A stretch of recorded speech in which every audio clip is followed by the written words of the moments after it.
Hey, JJ here, coming to you from my cozy pink chair because I'm just a couple days out from recovering from a hysterectomy.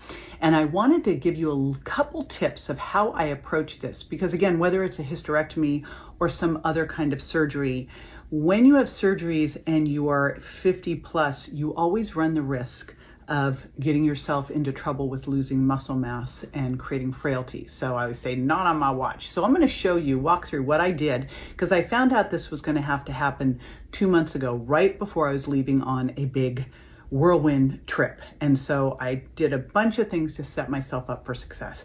Number one, I decided that what I was going to do was ensure that I was in my best physical shape possible as I walked into this surgery. I knew that I was not supposed to be able to lift anything heavy for 4 to 6 weeks post-surgery, even though I was able to move a lot, no heavy anything, and I wanted to make sure that I was able to maintain my muscle mass. But one of the things that I did to help set myself up for success was go in as strong as possible. So I really emphasized making sure that I was getting optimal protein.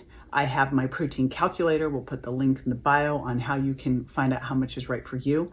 That I was lifting heavy weights, that I was getting good sleep, even though I was doing all these crazy time zone adjustments. And that I was taking my creatine and traveling with my bone broth protein and also taking my MitoPure urolithin A. So those were some of the things that I made sure that I was doing prior to going in. So I went in strong.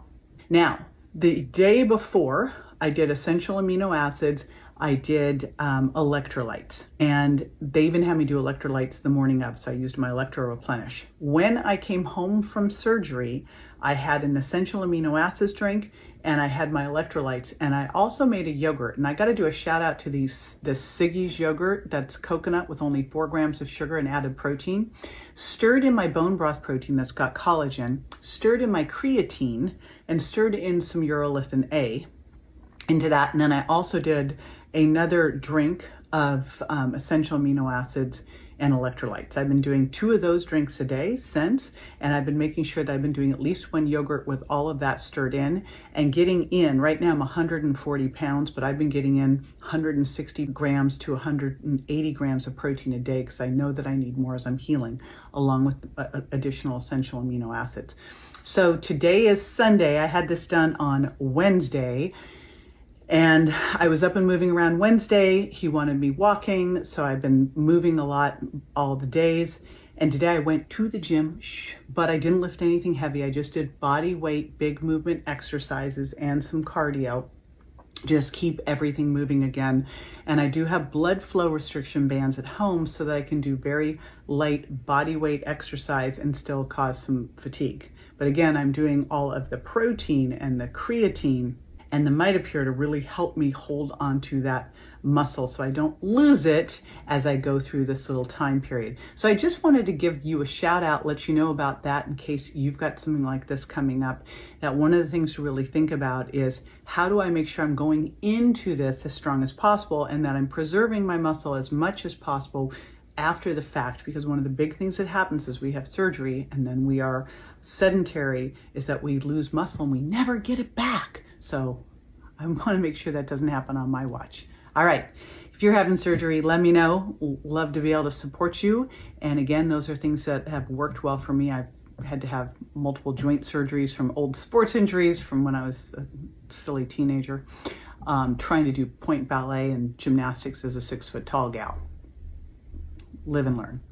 So hopefully you saw part 1 where I talked about the things that I did to prepare for my recent surgery. I had to have a hysterectomy. And I talked about the things that I did in terms of physical activity and nutrition. And oh, by the way, after the surgery, I slept my butt off. But what I didn't tell you about is how I prepared mentally. And I was fortunate when I got the news that I had to have this done, was that I was actually walking into a Dr. Joe Dispenza advanced follow-up meditation retreat. And what I did was really focus that whole time of being in perfect health and really seeing myself getting that perfect response. Literally, when the doctor came out after taking the hysterectomy out, what I saw was him saying, all clear, everything looked perfect. Okay. Then I went to Bali on a spiritual pilgrimage with Mary Morrissey. and which was absolutely fantastic. And shout out to Mary, she's incredible. And she gave me the languaging to go into surgery with. And in fact, the morning of the surgery, she left it to me as a message so I could listen to it as I was going into surgery early in the wee hours. So I really had this complete framework where I already saw myself healed. I saw myself all clear. And then I had a bunch of my girlfriends. We were all together at a retreat. And I said, I was honest with them. I said, I'm afraid that when I wake up, that I'm going to have my husband crying. And, you know, and that's what I'm scared of. I'm scared of bad news. And so we got the mantra all clear. And that is the only thing allowed to see myself with, just like what I write about in Warrior Mom about the only way I could see my son was healed. I only saw myself all clear, perfect health. And I had that mantra going in, woke up, my husband came in, he said the doctor said everything looked perfect. There you go. And so I wanted to make sure you had that part of it too, because being able to use meditation and use the power of visualization is so critical in everything we do, but especially when you're under those stressful situations where you can go towards fear. This is one that you can do that will give you some semblance of control as well and set you up for success.